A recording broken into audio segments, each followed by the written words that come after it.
You are now listening to Northanger Abbey.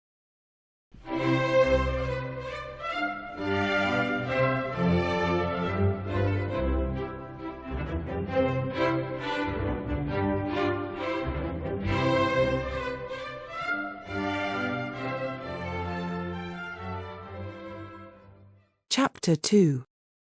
In addition to what has been already said of Catherine Morland's personal and mental endowments, when about to be launched into all the difficulties and dangers of a 6 weeks' residence in Bath, it may be stated, for the reader's more certain information, lest the following pages should otherwise fail of giving any idea of what her character is meant to be, that her heart was affectionate, her disposition cheerful and open, without conceit or affectation of any kind, her manners just removed from the awkwardness and shyness of a girl, her person pleasing, and, when in good looks, pretty, and her mind about as ignorant and uninformed as the female mind at 17 usually is.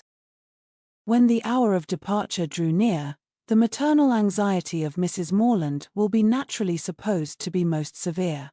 1,000 alarming presentiments of evil to her beloved Catherine from this terrific separation must oppress her heart with sadness, and drown her in tears for the last day or two of their being together, and advice of the most important and applicable nature must of course flow from her wise lips in their parting conference in her closet.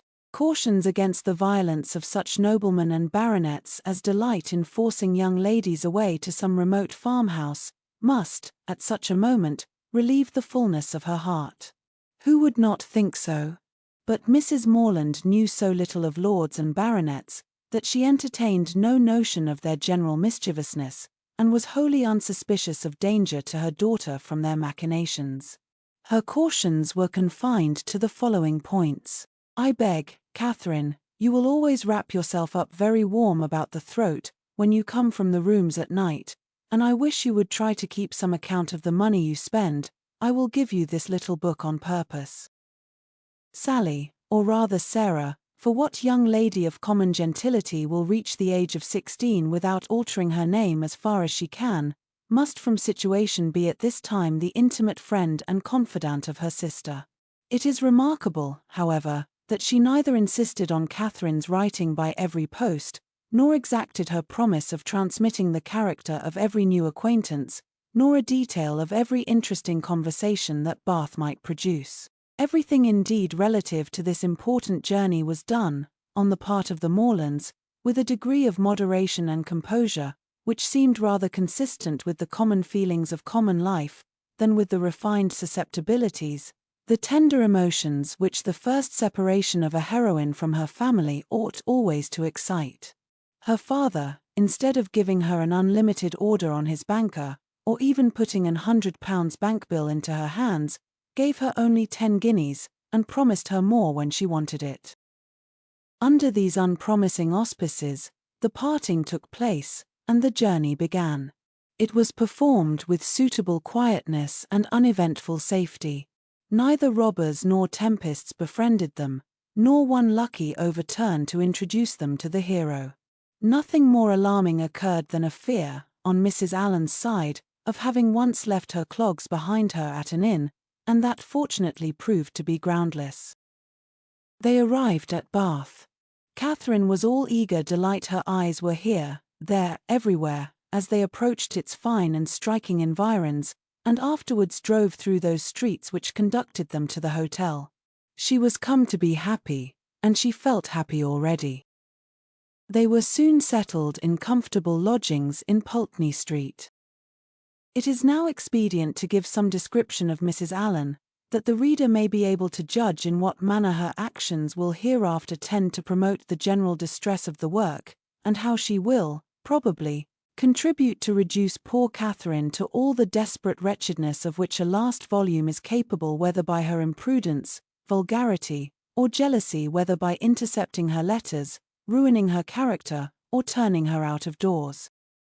Mrs. Allen was one of that numerous class of females, whose society can raise no other emotion than surprise at there being any men in the world who could like them well enough to marry them.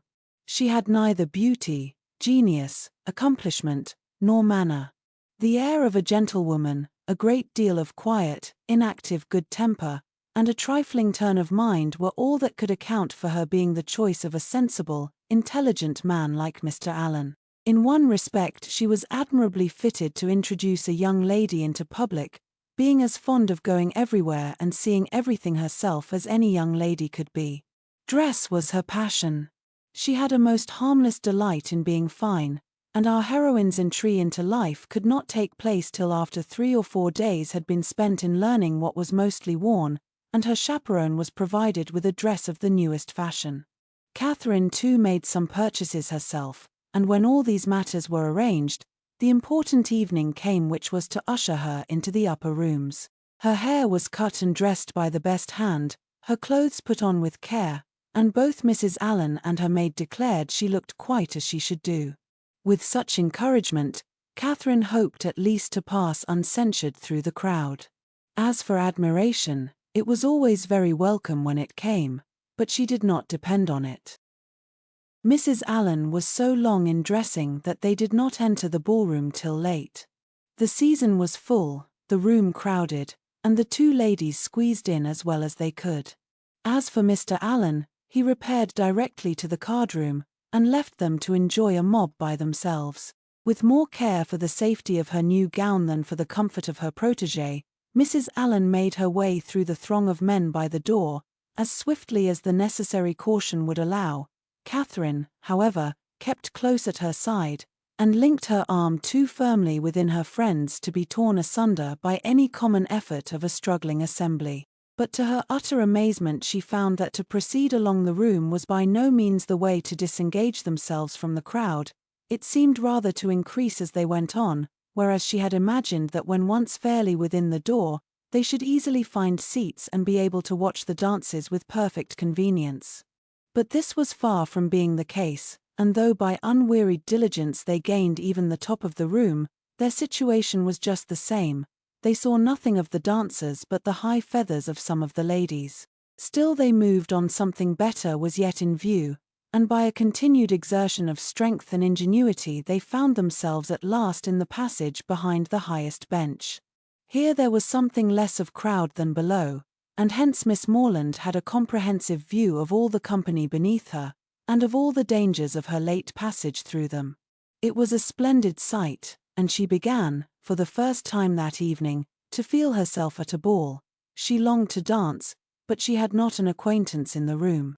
Mrs. Allen did all that she could do in such a case by saying very placidly, every now and then, "I wish you could dance, my dear, I wish you could get a partner." For some time her young friend felt obliged to her for these wishes, but they were repeated so often, and proved so totally ineffectual, that Catherine grew tired at last, and would thank her no more. They were not long able, however, to enjoy the repose of the eminence they had so laboriously gained. Everybody was shortly in motion for tea, and they must squeeze out like the rest. Catherine began to feel something of disappointment. She was tired of being continually pressed against by people, the generality of whose faces possessed nothing to interest, and with all of whom she was so wholly unacquainted that she could not relieve the irksomeness of imprisonment by the exchange of a syllable with any of her fellow captives, and when at last arrived in the tea-room, she felt yet more the awkwardness of having no party to join, no acquaintance to claim, no gentleman to assist them. They saw nothing of Mr. Allen, and after looking about them in vain for a more eligible situation, were obliged to sit down at the end of a table, at which a large party were already placed, without having anything to do there, or anybody to speak to, except each other. Mrs. Allen congratulated herself, as soon as they were seated, on having preserved her gown from injury. "It would have been very shocking to have it torn," said she, "would not it? It is such a delicate muslin. For my part, one have not seen anything I like so well in the whole room, I assure you." "How uncomfortable it is," whispered Catherine, "not to have a single acquaintance here." "Yes, my dear," replied Mrs. Allen, with perfect serenity, "it is very uncomfortable indeed. What shall we do? The gentlemen and ladies at this table look as if they wondered why we came here. We seem forcing ourselves into their party." "Aye, so we do. That is very disagreeable. I wish we had a large acquaintance here. I wish we had any, it would be somebody to go to. Very true, my dear, and if we knew anybody we would join them directly. The Skinners were here last year, I wish they were here now. Had not we better go away as it is? Here are no tea things for us, you see. No more there are, indeed. How very provoking, but I think we had better sit still, for one gets so tumbled in such a crowd. How is my head, my dear? Somebody gave me a push that has hurt it, I am afraid. No, indeed, it looks very nice. But, dear Mrs. Allen, are you sure there is nobody you know in all this multitude of people? I think you must know somebody. I don't, upon my word I wish I did. I wish I had a large acquaintance here with all my heart, and then I should get you a partner. I should be so glad to have you dance. There goes a strange-looking woman. What an odd gown she has got on. How old-fashioned it is. Look at the back. After some time they received an offer of tea from one of their neighbors. It was thankfully accepted, and this introduced a light conversation with the gentleman who offered it, which was the only time that anybody spoke to them during the evening, till they were discovered and joined by Mr. Allen when the dance was over. Well, Miss Morland, said he, directly, I hope you have had an agreeable ball. Very agreeable indeed, she replied, vainly endeavoring to hide a great yawn. I wish she had been able to dance, said his wife. I wish we could have got a partner for her. I have been saying how glad I should be if the Skinners were here this winter instead of last, or if the Parrys had come, as they talked of once, she might have danced with George Parry. I am so sorry she has not had a partner. We shall do better another evening, I hope, was Mr. Allen's consolation. The company began to disperse when the dancing was over enough to leave space for the remainder to walk about in some comfort, and now was the time for a heroine, who had not yet played a very distinguished part in the events of the evening, to be noticed and admired. Every 5 minutes, by removing some of the crowd, gave greater openings for her charms. She was now seen by many young men who had not been near her before. Not one, however, started with rapturous wonder on beholding her, no whisper of eager inquiry ran round the room, nor was she once called a divinity by anybody. Yet Catherine was in very good looks, and had the company only seen her 3 years before, they would now have thought her exceedingly handsome. She was looked at, however, and with some admiration, for, in her own hearing, 2 gentlemen pronounced her to be a pretty girl. Such words had their due effect. She immediately thought the evening pleasanter than she had found it before. Her humble vanity was contented. She felt more obliged to the 2 young men for this simple praise than a true quality heroine would have been for 15 sonnets in celebration of her charms, and went to her chair in good humor with everybody, and perfectly satisfied with her share of public attention.